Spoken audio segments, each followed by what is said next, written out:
Berita tengah hari edisi Jumaat. Kami mulakan dengan perkembangan banjir. Jumlah penduduk terjejas yang ditempatkan di Pusat Pemindahan Sementara PPS di Kelantan, Terengganu dan Selangor meningkat. Di Kelantan, 1,258 penduduk terjejas banjir daripada 356 keluarga berada di 18 PPS. Menurut portal Info Bencana Jabatan Kebajikan Masyarakat JKM, 10 PPS dibuka di Kuala Krai, manakala 9 di Tanah Merah dan terbaru di Pasir Mas 1 PPS dibuka. Manakala di Terengganu, seramai 579 orang daripada 182 keluarga ditempatkan di 8 PPS di Hulu Terengganu dan 2 PPS di Setiu. PPS Balai Raya Kampung Lubuk Priok menempatkan jumlah tertinggi dengan 204 orang. Dan di Selangor, 106 orang penduduk terjejas daripada 35 keluarga berlindung di 2 PPS. Kesemua penduduk berlindung di PPS Sekolah Kebangsaan Jaya Setia dan Balai Raya Kampung Parit Mahang di daerah Kuala Selangor. Untuk perkembangan lanjut banjir di Kelantan bersama wartawan Majidah Ismail di talian. Majidah, teruskan. Baik, terima kasih Hazel. Saya kini berada di Jajahan Kuala Krai yang merupakan antara kawasan terjejas teruk banjir di Kelantan setakat ini, di mana 10 daripada 20 pusat pemindahan sementara banjir PPS dibuka melibatkan 3 jajahan termasuk di Tanah Merah dan terbaru di Pasir Mas. Seramai 823 individu daripada 217 keluarga kini berlindung di 10 pusat pemindahan yang beroperasi sejak semalam. Dan alhamdulillah cuaca ketika ini di Kuala Krai amat baik dan cukup cerah sejak pagi tadi yang membolehkan kebanyakan laluan yang ditutup semalam kepada pengguna jalan raya telah pun dibuka. Berikutan air sudah pun surut. Dan sebenarnya paling ramai dipindahkan di Kuala Krai ialah di Sekolah Kebangsaan Sungai Umbak dengan 208 penduduk daripada 58 keluarga yang berada di sekitar kampung Sungai Umbak yang berpindah di sini. Diikuti oleh PPS di Sekolah Menengah Kebangsaan Kuala Krai di Sungai Durian iaitu 112 orang, Sekolah Kebangsaan Bandar Bucil 101 orang, lain-lain PPS ialah Masjid Cucu Puteri A 42, Pusat Komuniti Cucu Puteri A 74 orang, Madrasah Cucu Puteri A 39 dan pejabat veterina 58 orang. Sementara di SK Sinulang pula menyaksikan 91 orang kini berlindung di PPS dan Madrasah Kampus 10 seramai 69 orang. Manakala hari ini, satu lagi PPS dibuka iaitu di Sekolah Kebangsaan Kampung Rahmat di Pasir Mas yang menempatkan 12 daripada 3 buah keluarga. Jadi itu saja perkembangan banjir dari Kuala Krai, Kelantan. Teruskan bersama RTM untuk mengikuti perkembangan terkini banjir dari semasa ke semasa. Saya kembalikan kepada Hazel di Angkasa Puri Kota Media. Silakan Hazel. Majidah Ismail, terima kasih untuk perkongsian itu. Dan berikut bacaan paras air sungai-sungai utama di seluruh negara.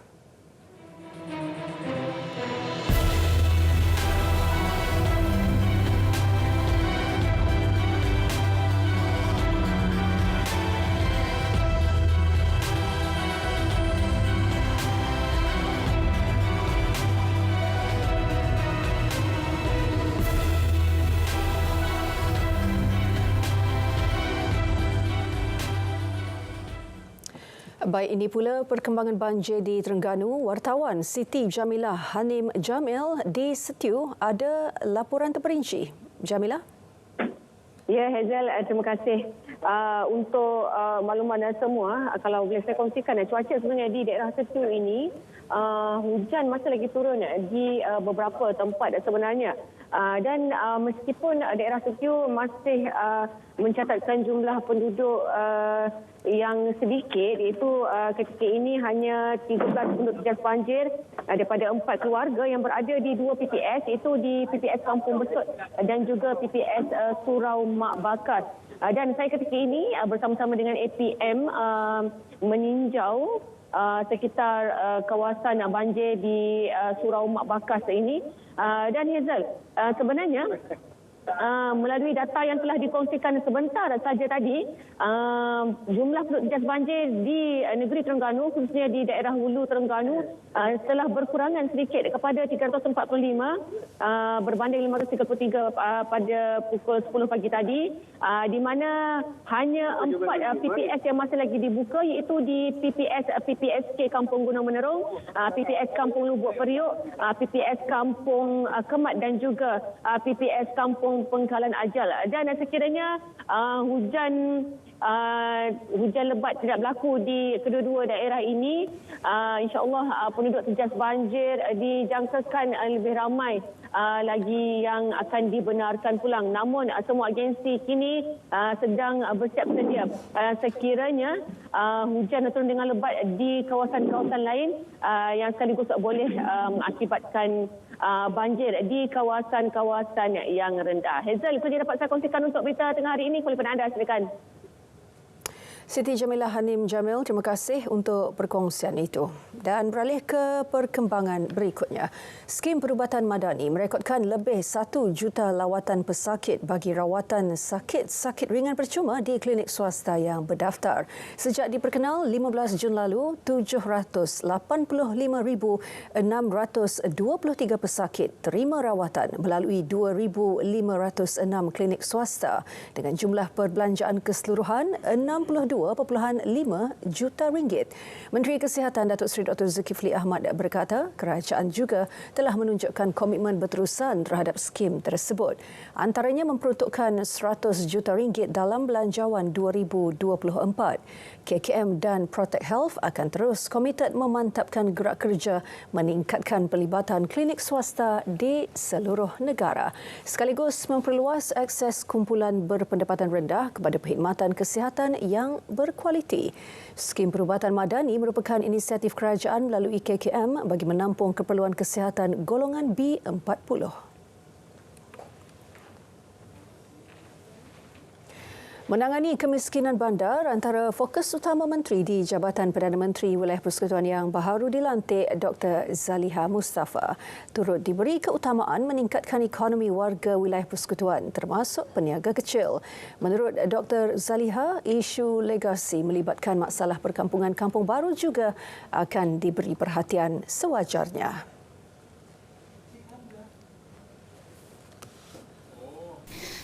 Di bawah, kita tahu jabatan sebelum ini di bawah Perdana Menteri, tentunya hal-hal yang berkaitan dengan kemiskinan, ya, kemiskinan bandar, miskin tegak, yang walaupun jumlah yang saya lihat tidak berapa ramai di wilayah, tetapi bagi saya itu adalah satu perkara yang penting sebelum kita bergerak lebih maju, ya.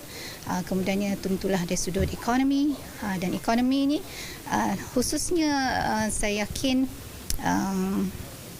juga daripada Perdana Menteri tempoh hari dalam lawatan beliau ke Labuan, ya, ada mengatakan bahawa wilayah persekutuan Labuan untuk dibangunkan dari sudut ekonomi dan hub pelancongan. Jadi itu juga saya rasa perlu diberikan keutamaan.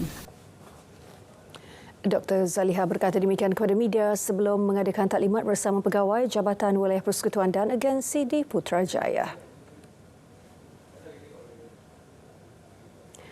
Menteri Pertahanan Datuk Seri Muhammad Khalid Nordin memulakan tugas secara rasmi di Kementerian Pertahanan. Ketibaan beliau pada kira-kira 8.30 pagi disambut Ketua Setiausaha Kementerian Pertahanan Datuk Seri Isham Ishak, Panglima Angkatan Tentera Jeneral Tan Sri Muhammad Abdul Rahman, pengurusan tertinggi serta warga Kementerian Pertahanan. Sejurus itu, beliau menerima tabik hormat kawalan kehormatan utama daripada Batalion Pertama Regimen Askar Melayu Diraja di dataran Wisma Pertahanan.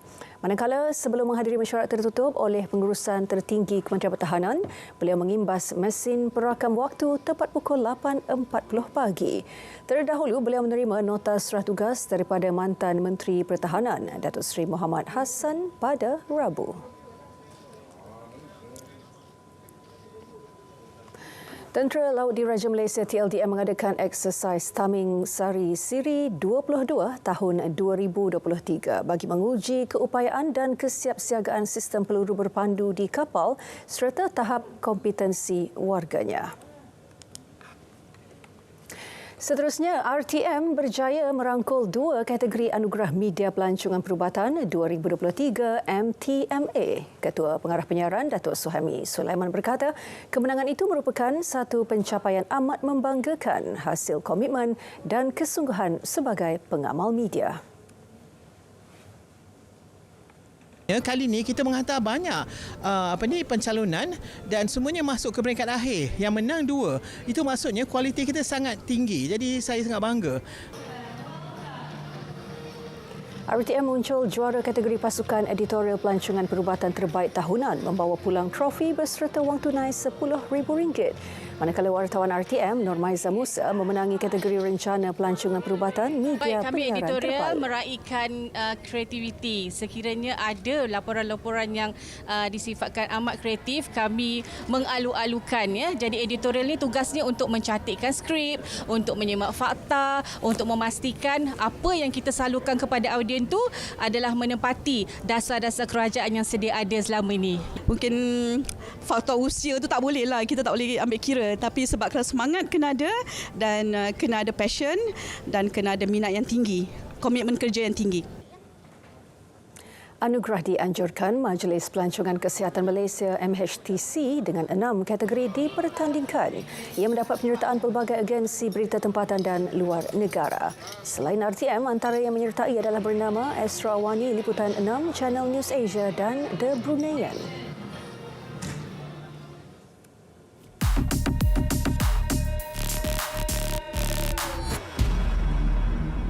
Suara-suara mendesak keluar Malaysia ini semakin lantang didengar. Jangan pandang mudah perkara ini, Datuk Yang Di-Pertua. Kalau Putrajaya terus-terusan menganaktirikan Sabah dan Sarawak, jangan salahkan kami jika gerakan memerdekakan Sabah daripada penjajahan Putrajaya semakin lantang kedengaran. Kami bermula daripada United Nations. Kami juga boleh mengakhiri perjuangan kami tentang MA63 ini dengan United Nations. Tular di YouTube, ucapan seorang ahli parlimen yang mendakwa Sabah dan Sarawak diberi layanan tidak adil oleh Kerajaan Persekutuan.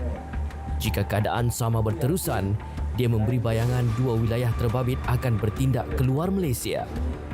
Semakan pasukan Biar Betul mendapati ucapan dibuat bekas ahli parlimen itu pada sidang Dewan Rakyat penggal lepas.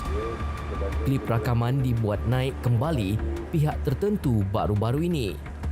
Realitinya, keadaan semasa jauh berbeza berbanding dakwaan tersebut.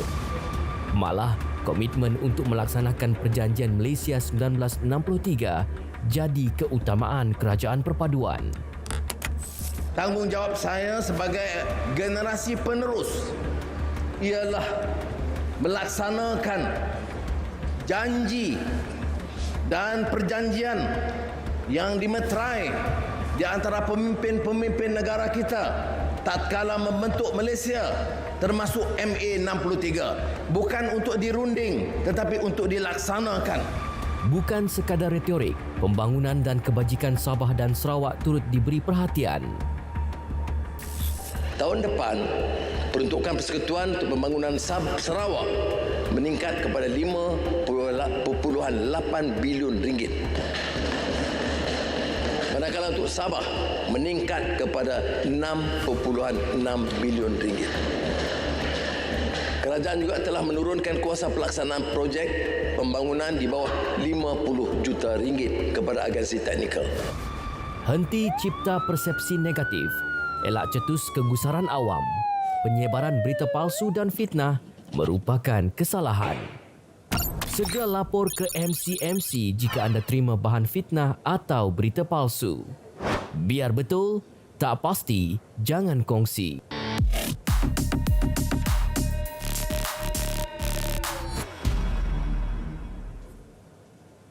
Berita tengah hari edisi Jumaat berakhir di sini. Dari sungai ke segara, Palestin pasti merdeka. Malaysia Madani tekad perpaduan penuhi harapan.